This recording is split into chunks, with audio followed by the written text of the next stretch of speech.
On today's episode of Drink with the Hurricane, I'm going to turn it over and introduce you to Nicole Peretti, our Director of Operations, because she's got something that she wants to share with all home care business owners. So, cheers. This is a Drink with the Hurricane, the home care sales and marketing talk show that discusses all things growing your home care business. Thanks, Steve. So today I'm going to talk to you guys about holding your marketers accountable. And this is really important for managing them, and we've talked about managing their expectations, and now this is managing their activity.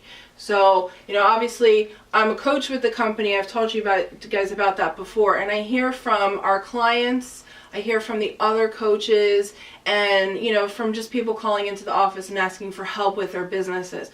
This is a very important subject, is holding your marketer accountable.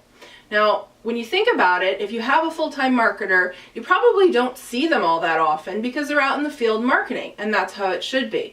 You talk to your operations people, you talk to your staffing coordinator, you talk to all of those people every single day, multiple times a day when you're in the office.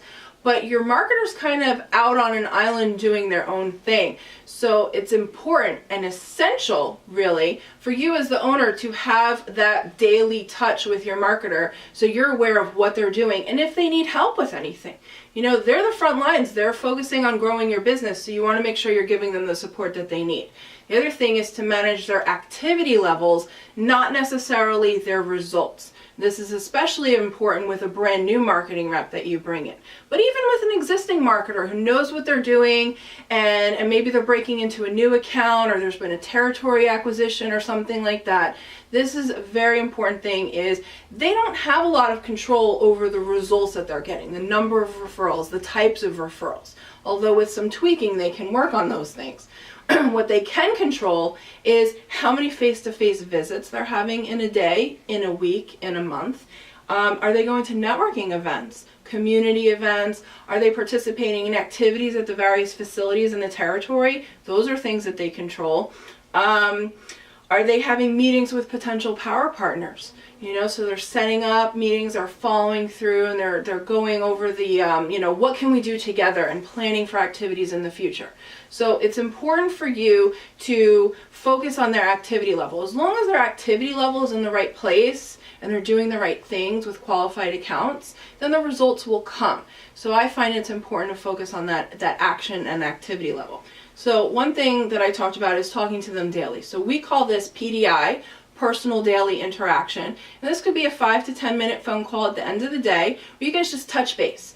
Where did you go today? Who did you talk to? Do you have any questions? Did you set up an in-service? Do you need me to go to that in-service? Things like that, where you're getting that daily touch. The other thing is you want to have a weekly meeting with your marketer. And you can include the whole staff and kind of have a staff meeting together with everybody so everyone's on the same page. But you should also really plan a one-on-one meeting with your marketer where you go over all of the important things that are happening at the accounts.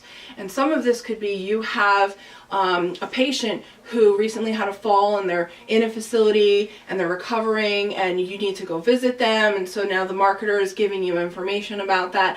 Whatever the case may be, a new social worker at a facility, or a nurse transferred to a different facility and you had a relationship with her. These are really important things that you guys can touch base on, and so you stay ahead of the game when you're planning out your marketing. Weekly reports. This is essential too. We do this with our coaching clients, that we require them to send us a weekly report of their activity and how many face-to-face contacts they've had, any new referrals that they've gotten, anything in the pipeline, status of the referrals, if they've closed or if it's pending, things like that. So you can have your marketer submit a weekly report to you, and it could be something that they handwrite, that they're just like, here it is, or they can email it to you, however you want to work it. But it's important. It's an accountability measure so that you have something concrete in writing that you can follow up with your marketer and say, hey, how's this going? What's the status of this situation? So those are some important things that I see all the time here, people asking questions and needing help, from our coaches and our staff here in the office, but something I thought would really help you guys out. So thanks for listening, and remember, don't just beat your competition, blow them away. So folks, I'm Steve the Hurricane. I just spent 3 days teaching all these people how to